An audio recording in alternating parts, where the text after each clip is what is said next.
America ने Yemen में हवाई हमला कर हूती के बड़े कमांडर को मार डाला है। मारे गए हूती कमांडर का नाम अब्दुल नासिर अल कमाली है, जिसे हूती का इंटेलिजेंस विंग का चीफ बताया जा रहा है। इस बीच प्रेसिडेंट ट्रंप ने ईरान के साथ परमाणु डील के लिए ओमान में होने वाली बैठक की जानकारी दी है। उधर ईरान के सुप्रीम लीडर अली खामनेई ने खाड़ी के 6 देशों को धमकी दी है। अली खामनेई ने कहा है कि जो देश अमेरिका को हमले के लिए जमीन और हवाई क्षेत्र इस्तेमाल करने देगा, उसे ईरान नहीं छोड़ेगा। खामनेई की धमकी के बाद तुर्की के राष्ट्रपति एर्दोआन भड़क गए हैं। सुपर पावर के जंगी जेट लाल सागर से उड़ते हैं, यमन में मंडराते हैं, हूती पर बम बरसाते हैं, बारूदी धमाके से धरती फटती है, तबाही मचती है।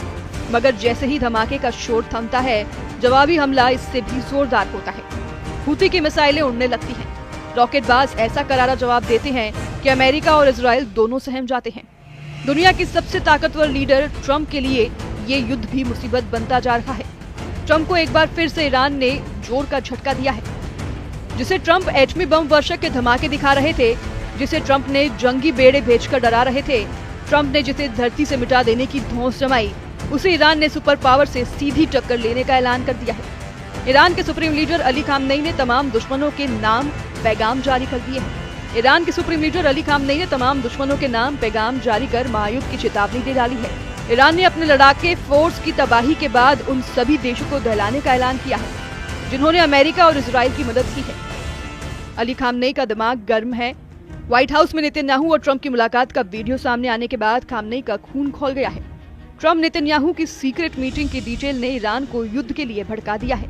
नेतन्याहू के साथ मुलाकात के दौरान ट्रंप ने एक ऐसी बात कह दी जिससे बातचीत के बजाय युद्ध का माहौल बन गया है।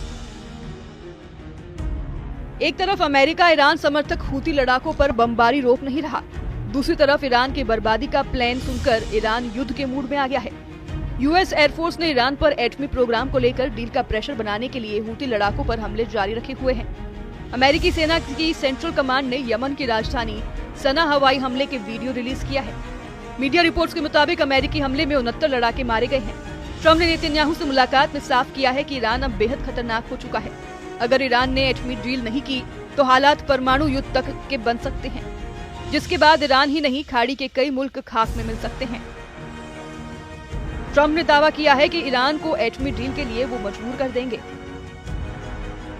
उधर अमेरिका के राष्ट्रपति डोनाल्ड ट्रंप ने कहा कि हमारी ईरान के साथ सीधी बातचीत करने की शुरुआत हो चुकी है। ये शनिवार को शुरू होगा। हमारी एक बहुत बड़ी बैठक है और हम देखेंगे कि क्या हो सकता है। और मुझे लगता है कि हर कोई इस बात पर सहमत है कि सख्ती करने की तुलना में सौदा करना बेहतर होगा। और लड़ाई ऐसी चीज नहीं है जिसमें मैं शामिल होना चाहता हूँ। और सही बताऊं तो इजराइल भी नहीं चाहता अगर वो इससे बच सकते हैं। इसलिए हम देखेंगे कि क्या हम इससे बच सकते हैं।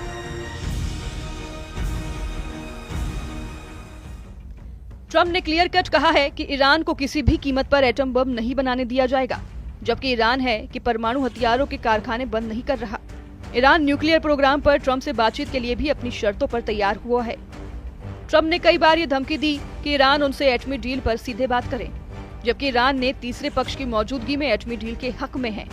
ईरान ने अमेरिका को ओमान में परमाणु प्रोग्राम पर बातचीत के लिए बुला भी लिया है, लेकिन खामनेई एटमी प्रोग्राम को बंद करने की बिल्कुल भी मूड में नहीं है। ईरान के विदेश मंत्री सईद अब्बास अरागाची ने ट्रंप को 2 टूक लहजे में मैसेज दिया है कि ईरान का परमाणु कार्यक्रम शांति के लिए है, जिसे जारी रखा जाएगा। तो फिर ओमान में होने जा रही अमेरिका ईरान के मीटिंग में क्या होगा, जिसके लिए दोनों देशों ने हामी भरी है। ईरान के विदेश मंत्री ने सोशल प्लेटफॉर्म पर मैसेज देकर कहा है कि गेंद ट्रंप के पाले में है, तय उन्हें करना है कि युद्ध होगा या फिर शांति। ईरान की अचानक आक्रामक रुख अपनाने की वजह से यमन में अमेरिका को मिली नाकामी मानी जा रही है। 15 मार्च से अमेरिका ने यमन में हूती लड़ाकों पर बमबारी शुरू की। पहले जंगी जेट और फिर एटमी बम वर्षक से बारूद बरसाकर ट्रंप ने हूती लड़ाकों का सफाया किया। हालांकि 3 हफ्ते से ज्यादा चले हमले में अमेरिका को हासिल कुछ नहीं हुआ। हूती लड़ाकों ने जवाबी हमलों में अमेरिका इजराइल को दहरा रखा है। लाल सागर में अब भी अमेरिका के जहाज सलामत नहीं है।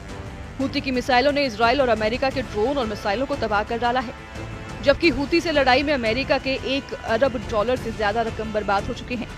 अमेरिका ने हूती के खिलाफ ऑपरेशन में अपने 6 परमाणु बम वर्षक और 2 जंगी बेड़े लगा रखे हैं। अमेरिका दावा कर रहा है कि अब तक हूती के 80 टॉप कमांडर मारे जा चुके हैं। हालांकि हकीकत में अब तक Houthi chief Abdul Malik Houthi को अमेरिका छू तक नहीं पाया है। हुती चीफ की बात तो दूर है, सुपर पावर के हाथ अब तक हुती प्रवक्ता याहा सिर्री भी नहीं लगा है।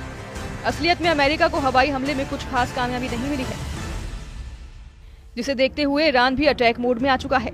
सुप्रीम लीडर अली खामनेई ने तो अमेरिका से दोस्ती निभाने वाले 7 मुसलमान देशों के लिए धमकी भरा पैगाम भेज दिया है। रॉयटर्स की रिपोर्ट के मुताबिक ईरान ने इराक, कुवैत, संयुक्त अरब अमीरात, कतर, तुर्की और बहरीन को संदेश भेजा है। ईरान ने कहा है कि अगर ये देश अमेरिका को अपनी जमीन या हवाई क्षेत्र इस्तेमाल करने की इजाजत देते हैं तो ईरान इसे अपने खिलाफ युद्ध मानेगा। खामनेई के मैसेज से ये भी साफ है कि ईरान युद्ध के लिए तैयार हो चुका है।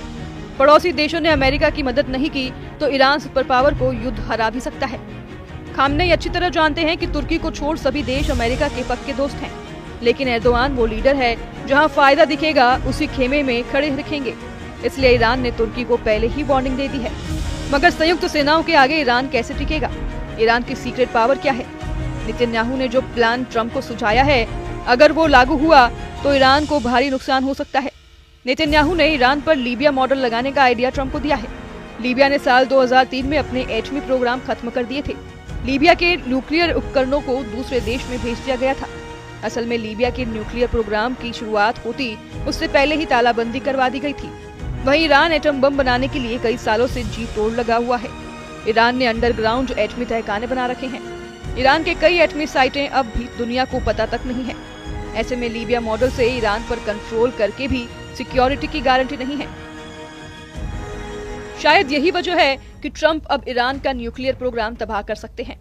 ट्रंप ने नेतन्याहू का जिस स्टाइल में वेलकम किया, उससे ये सिग्नल मिला है कि व्हाइट हाउस में जब नेतन्याहू की अगवानी करने ट्रंप पहुंचे थे तो उन्होंने अपना मुक्का दिखाया, जिसे दुश्मनों को कुचल डालने का ट्रंप स्टाइल कहा जा रहा है। ट्रंप गाजा का हाल देखकर ईरान को सरेंडर करने को कह रहे हैं। ट्रंप ने दावा किया है कि गाजा युद्ध किसी भी दिन खत्म हो सकता है। उधर ट्रंप का दावा है कि मैं गाजा युद्ध का अंत चाहता हूँ। मुझे लगता है ये दिन ज्यादा दूर नहीं। बंधक संकट अभी भी है, जिन्हें बाहर निकालने की कोशिश जारी है। हमने बहुत से बंधकों को निकाला है, लेकिन इसमें समय लगेगा। बहुत लंबा इंतजार नहीं करना होगा। इजराइल ने आधे से ज्यादा गाजा पर कंट्रोल कर लिया है। गाजा में इजराइल सेना खंडहरों की सफाई कर साफ मैदान बना रही है। कब्जे वाले पूरे इलाके में इजराइल सिक्योरिटी जोन बनाकर बड़ी सेना तैनाती करने जा रही है। नेतन्याहू ने व्हाइट हाउस में एक बार फिर दोहराया है कि गाजा में ट्रंप रिवेरा बनाया जाएगा। ईरान के विरोध के बाद भी हमास को पूरी तरह से सफाया किया जाएगा। इन सब के बीच इजराइल के पीएम नेतन्याहू ने कहा कि हम लंच के दौरान भी कुछ देशों के बारे में बात कर रही हैं। मैं अभी उनके बारे में नहीं बताऊंगा, जो कह रही हैं आप जानते हैं। अगर गाजा के लोग जाना चाहते हैं तो हम उन्हें अपने साथ लेना चाहते हैं, और मुझे लगता है कि यह सही काम है। गाजा को दोबारा बनाने में कई साल लगेंगे। इस बीच लोगों के पास एक विकल्प हो सकता है। राष्ट्रपति के पास एक विजन है, दूसरे देश उस विजन पर प्रतिक्रिया दे रहे हैं।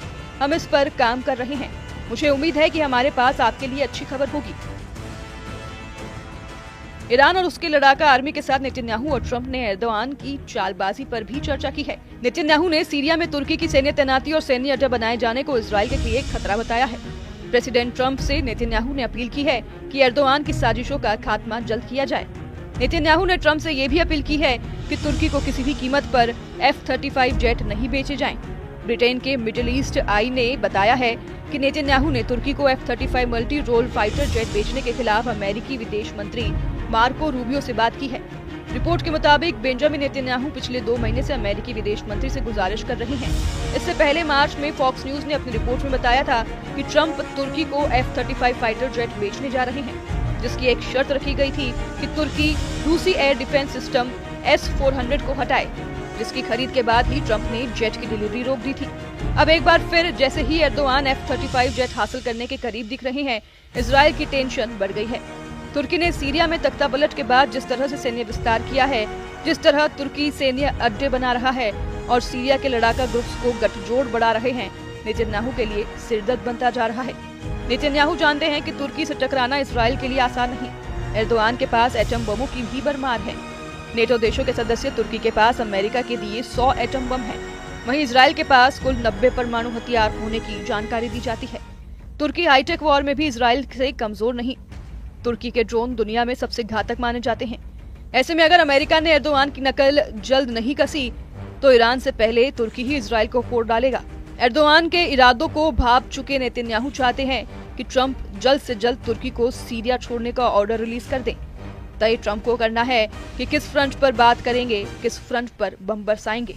वहीं ईरान ने अपने युद्ध की तैयारी का ट्रेलर 6 मुस्लिम देशों को धमाका कर दे दिया है। Bureau report, news 18।